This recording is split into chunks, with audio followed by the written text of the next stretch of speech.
ಹಾಸನ ಜಿಲ್ಲೆಗೆ ಸಿದ್ದರಾಮಯ್ಯ ಕೊಡುಗೆ ಶೂನ್ಯ. ನಿರೀಕ್ಷಿತ ಮಟ್ಟದಲ್ಲಿ ಹಾಸನ ವಿಧಾನಸಭಾ ಕ್ಷೇತ್ರಕ್ಕೆ ಅನುದಾನ ಬಂದಿಲ್ಲ ಎಂದು ಶಾಸಕ ಸ್ವರೂಪ್ ಪ್ರಕಾಶ್ ತಿಳಿಸಿದ್ದಾರೆ. ಹಾಸನ ನಗರದ ಪ್ರಜಾಸೌಧ ಸಂಕೀರ್ಣದಲ್ಲಿ ಶಾಸಕರ ನೂತನ ಕಚೇರಿ ಉದ್ಘಾಟಿಸಿದ ಬಳಿಕ ಸುದ್ದಿಗಾರರೊಂದಿಗೆ ಮಾತನಾಡಿದ ಅವರು, ಭವಿಷ್ಯದಲ್ಲಿ ಡಿಕೆ ಶಿವಕುಮಾರ್ ಮುಖ್ಯಮಂತ್ರಿಯಾದರೆ ಜಿಲ್ಲೆಯ ಅಭಿವೃದ್ಧಿಗೆ ಯಾವ ರೀತಿಯ ನೆರವು ದೊರೆಯುತ್ತದೆ ಎಂಬುದನ್ನು ಕಾದು ನೋಡಬೇಕಿದೆ ಅಂತ ತಿಳಿಸಿದ್ದಾರೆ. ಇನ್ನು ಕಾಂಗ್ರೆಸ್ ಸರ್ಕಾರ ಅಧಿಕಾರಕ್ಕೆ ಬಂದು 3 ವರ್ಷಗಳಾಗಿವೆ. ಆದರೆ ಹಾಸನ ಜಿಲ್ಲೆಗೆ, ಅದರಲ್ಲೂ ಹಾಸನ ವಿಧಾನಸಭಾ ಕ್ಷೇತ್ರಕ್ಕೆ ನಿರೀಕ್ಷಿತ ಮಟ್ಟದ ಅನುದಾನ ಅಥವಾ ವಿಶೇಷ ಯೋಜನೆಗಳು ದೊರಕಿಲ್ಲ ಎಂದು ಆರೋಪಿಸಿದರು. ಮುಖ್ಯಮಂತ್ರಿ ಯಾರು ಆಗ್ತಾರೆ ಎಂಬುದು ಕಾಂಗ್ರೆಸ್ ಪಕ್ಷದ ಆಂತರಿಕ ವಿಚಾರ. ಆದರೆ ಹಾಸನ ಜಿಲ್ಲೆಯ ಜನರಿಗೆ ಮುಖ್ಯವಾದದ್ದು ಅಭಿವೃದ್ಧಿ. ಯಾರೇ ಮುಖ್ಯಮಂತ್ರಿ ಆದರೂ ಜಿಲ್ಲೆಗೆ ಹೆಚ್ಚಿನ ಅನುದಾನ ಮತ್ತು ಮೂಲಸೌಕರ್ಯ ಅಭಿವೃದ್ಧಿ ದೊರಕಬೇಕು ಎಂದು ತಿಳಿಸಿದರು.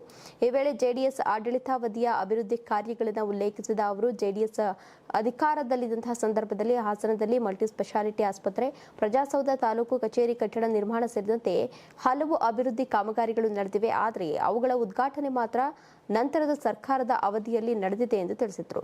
ಇನ್ನು ರಾಜ್ಯ ರಾಜಕೀಯದಲ್ಲಿ ಮುಖ್ಯಮಂತ್ರಿ ಸ್ಥಾನ ಬದಲಾವಣೆ ಕುರಿತು ನಡೀತಾ ಇರುವಂತಹ ಚರ್ಚೆಗಳು ಆಡಳಿತದ ಮೇಲೆ ಪರಿಣಾಮ ಬೀರುತ್ತವೆಯೇ ಎಂಬ ಪ್ರಶ್ನೆಗೆ ಪ್ರತಿಕ್ರಿಯಿಸಿದ ಅವರು, ರಾಜಕೀಯ ಬೆಳವಣಿಗೆಗಳು ಯಾವಾಗಲೂ ನಡೆಯುತ್ತಲೇ ಇರುತ್ತವೆ.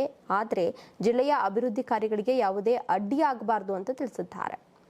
ನೀವು ಸಣ್ಣ ಆಗ್ಬೇಕಲ್ವಾ? ಅದು ಒಂದು ಉತ್ತಮ ಆಹಾರದಿಂದ ಸಣ್ಣ ಆಗ್ಬೇಕಲ್ವಾ? ಪ್ರತಿದಿನ ನಮ್ಮ ಜೀನಿ ಸ್ಲಿಮ್ ನ ಯೂಸ್ ಮಾಡಿ ಯಾವುದೇ ಸೈಡ್ ಎಫೆಕ್ಟ್ ಇಲ್ದಂಗೆ ನೀವು ಸಣ್ಣ ಆಗ್ತೀರಾ.